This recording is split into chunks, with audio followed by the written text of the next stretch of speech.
ఈ ఆంధ్ర రాష్ట్రంలో జగన్మోహన్ రెడ్డి గారి పాలన తర్వాత ఏం జరుగుతుంది ఈ 2 సంవత్సరాల కాలంలో అనేది ప్రజలకు తెలియజేయాలనే ఉద్దేశంతో ఈరోజు ఈ మీడియా సమావేశం కూడా ఏర్పాటు చేయడం జరిగింది. గతంలో వైఎస్ఆర్ కాంగ్రెస్ పార్టీ ప్రభుత్వం ఉన్నప్పుడు జగన్మోహన్ రెడ్డి గారి పాలనలో ప్రతి కుటుంబం కూడా సంతోషంగా ఉన్న రోజులు గతం. ఈరోజు ఏ కుటుంబంలో కూడా సంతోషం అనేది లేకుండా అయిపోయింది. దానికి కారణం చంద్రబాబు గారి మోసపూరిత మాటలు నమ్మి ఈ జనము వాళ్ళకు గద్దెనెక్కించడము, వాళ్ళ కుటుంబాలలో సంతోషం లేకుండా చేసుకోవడము రెండు జరిగి దాదాపు 2 సంవత్సరాల కాలం పూర్తయింది. ఆ మాట నేను ఎందుకు చెప్తున్నానంటే, ఎలక్షన్ల ముందు కూటమి పెద్దలు సూపర్ 6 సూపర్ 7 అని చెప్పి జనాన్ని నమ్మించి ఓట్లు వేసుకున్న తర్వాత 2 సంవత్సరాల కాలం పూర్తయినా కూడా ఈ రోజుకి కూడా వాళ్ళు చెప్పిన సూపర్ 6 పూర్తి చేయలేదు. కానీ 1 సంవత్సర కాలం గడుస్తానే మంచి ప్రభుత్వం అని వాళ్ళంతకు వాళ్ళే సర్టిఫికేట్ ఇచ్చుకున్నారు. 2 సంవత్సరాలు పూర్తయితానే మా మంచి ప్రభుత్వం అని చెప్పుకున్నారు.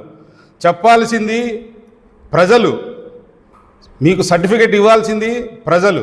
కానీ ఈ కూటమికి సంబంధించిన తెలుగుదేశం నాయకులు కానీ, జనసేన నాయకులు, బీజేపీ వాళ్ళంతకు వాళ్ళే సర్టిఫై చేస్తున్నారు మంచి ప్రభుత్వము, మన మంచి ప్రభుత్వము, ప్రజాప్రభుత్వం అని చెప్పి. నిజంగా మీది ప్రజాప్రభుత్వం అయితే, మంచి ప్రభుత్వం అయితే నేను అడిగే ప్రతి ప్రశ్నకి సూటిగా మీరు సమాధానం చెప్పండి.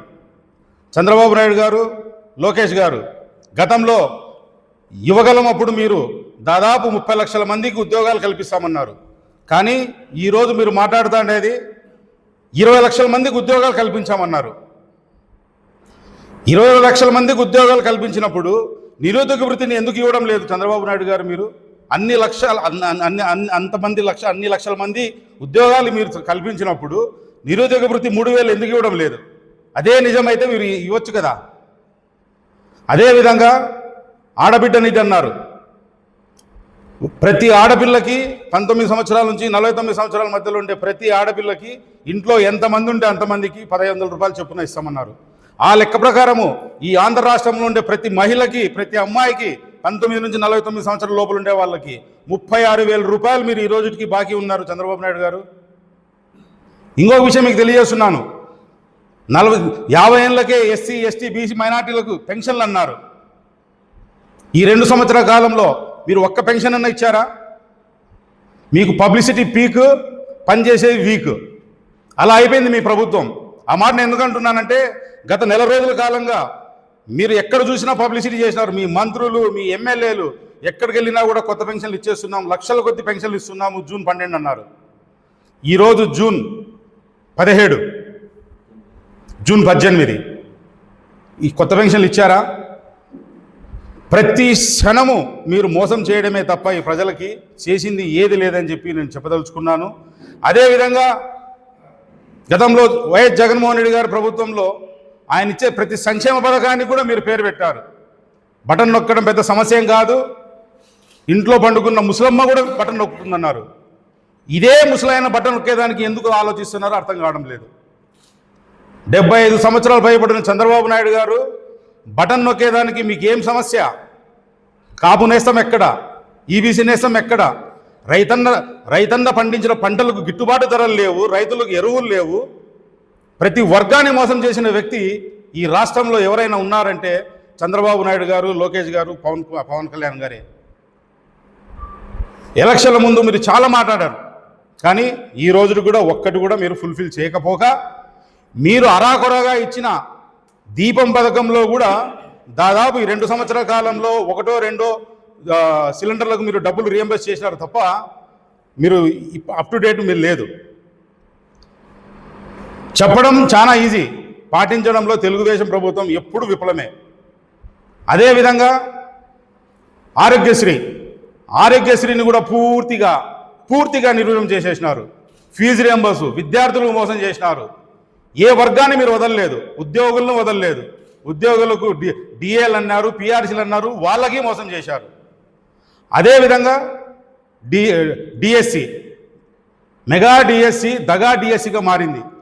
వైఎస్ఆర్ కాంగ్రెస్ పార్టీ అధినేత జగన్మోహన్ రెడ్డి గారు ప్రశ్నించిన ఒక ప్రశ్నకైనా మీరు సూటిగా సమాధానం చెప్పగలుగుతున్నారా? డిఎస్సిలో మోసం జరగలేదని మీరు చెప్పగలుగుతారా?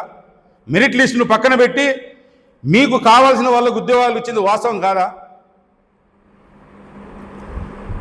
ఈ ప్రభుత్వం రాబోయే కాలంలో ఖచ్చితంగా ప్రజల చేతనే కించంపబడుతుంది, ప్రజల చేతనే ఓడిపోయేదని కూడా తథ్యం, దాంట్లో ఎటువంటి సందేహం లేదు. అదేవిధంగా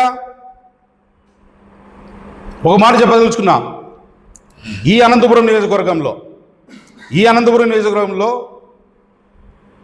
స్టాక్ మార్కెట్ కంటే కూడా స్పీడ్గా చెప్తారు దగ్గుబాటి వెంకటేశ్వర ప్రసాద్ గారు అభివృద్ధి గురించి. మనదాకా 130 కోట్లు అన్నారు, 6 నెలల కాలం తిరగకుండానే 180 కోట్లు అన్నారు. అయ్యా ఎమ్మెల్యే గారు, మాకు కావాల్సింది అంకెల్లో అభివృద్ధి కాదు, ఈ అనంతపురం పట్టణంలో అభివృద్ధి కావాలి. మీరే 180 కోట్ల రూపాయలు అభివృద్ధి చేసింటే ఈరోజు అనంతపురం పట్టణం ఈ విధంగా ఉండేదా? మాట్లాడితే మీరు గతంలో జరగలేదు అంటారు. ఒకటి ఆలోచించండి, అనంతపురం పట్టణంలో ఉండే మౌలిక సదుపాయాలలో గతంలో వెంకటరామరెడ్డి గారు ఎమ్మెల్యేగా ఉన్నప్పుడు మేము చేసిన అభివృద్ధి సత్యం. మీరు అభివృద్ధి చేశాము అంటే మీ అభివృద్ధి జరిగిండేది మీ కాంట్రాక్టర్లు అభివృద్ధి చెందినారు, మీ పార్టీ నాయకులు అభివృద్ధి చెందారు తప్ప ఈ అనంతపురం నగరంలో ఎటువంటి అభివృద్ధి జరగలేదనేది సత్యం. ఇంకో విషయం గమనించండి, మీరు ఖచ్చితంగా నిజంగానే అభివృద్ధి జరిగిందంటే ఈరోజు అనంతపురం పట్టణం ఈ విధంగా ఉండేదా? కేవలం దాచుకో అన్నట్టుగా జరుగుతుంది తప్ప ఇంకొకటి అనంతపురం పట్టణంలో జరగడం లేదు. అదేవిధంగా అనంతపురం పట్టణంలో ఉండే హెడ్ క్వార్టర్లో ఉండే ప్రభుత్వ ఆసుపత్రి పరిస్థితి ఈరోజు ఏముంది గమనించండి ఒకసారి. అక్కడ ఏం జరుగుతుంది? ప్రతిరోజు మీకు సంబంధించిన దినపత్రికల్లో ప్రతిరోజు కథనాలు వస్తున్నాయి. ఏ రోజైనా మీరు సందర్శించారా? గత ఎమ్మెల్యే శ్రీ అనంత వెంకటరామరెడ్డి గారు ఉన్నప్పుడు హాస్పిటల్ పట్ల, ఉండే పేషెంట్ల పట్ల ఆయన ఇచ్చిన భరోసా కానీ, హాస్పిటల్లో సందర్శించి అక్కడ ఏమి కావాలి వాళ్ళకి, అక్కడ ఎటువంటి సదుపాయాలు కల్పించాలని చెప్పి నిరంతరం హాస్పిటల్లో కూడా ఆయన పర్యటించిన దాఖలాలు ఉన్నాయి. ఈ అనంతపురం పట్టణ ప్రజలు కానీ, ఈ జిల్లా ప్రజలు కానీ చేసుకున్న పుణ్యం ఏమంటే, గతంలో మీలాంటి వాళ్ళు ఎమ్మెల్యేగా లేరు. కోవిడ్ కాలంలో మీలాంటి ఎమ్మెల్యే కోవిడ్ కాలంలో ఉండింటే ఖచ్చితంగా లక్షల మంది చనిపోయింది అనంతపురంలో. ఈరోజు అదే దుస్థితి అనే అనంతపురంలో ఉంది. మీ పార్టీ పట్ల మీరు చేస్తున్నది మిమ్మల్ని మీరే ప్రశ్నించుకోండి. నేను ఏం చేస్తున్నాను? నాకు ఓట్లేసిన గెలిపించిన ప్రజలకు నేను ఏ విధంగా న్యాయం చేస్తున్నాను? వాళ్ళకి ఏ విధంగా నేను సహాయపడుతున్నాను? ప్రజలకు నేను కావాల్సిన సదుపాయాలు కల్పిస్తున్నామా లేదా అనేది కూడా మీరు ఆలోచించుకోవాల్సిన అవసరం ఉందని తెలియజేస్తూ, చివరిగా ఈ రాష్ట్ర ప్రజలకు, ఈ అనంతపురం పట్టణ ప్రజలకు నేను ఒకటే కోరేది, ఇప్పుడు ఎలక్షన్ కమిషన్ నిర్వహిస్తున్న సరికి సంబంధించి అప్రమత్తంగా ఖచ్చితంగా ఉండాల్సిన అవసరం ఉంది. ఎందుకంటే ముఖ్యంగా ఎస్సీ, ఎస్టీ, బీసీ మైనార్టీల ఓట్లు తొలగిస్తారు. మనము వైఎస్ఆర్ కాంగ్రెస్ పార్టీ సంబంధించిన వాళ్ళము, వైఎస్ఆర్ కాంగ్రెస్ పార్టీకి అభిమానులము, వైఎస్ఆర్ కాంగ్రెస్ పార్టీ కుటుంబ సభ్యులు అని చెప్పి మన ఓట్లనే తొలగిస్తారు. కాబట్టి మనం ఖచ్చితంగా దీని మీద అలర్ట్గా ఉండాలి. మన ఓటును మనం కాపాడుకోవాలని కూడా నేను తెలియజేస్తున్నాను. Thank you.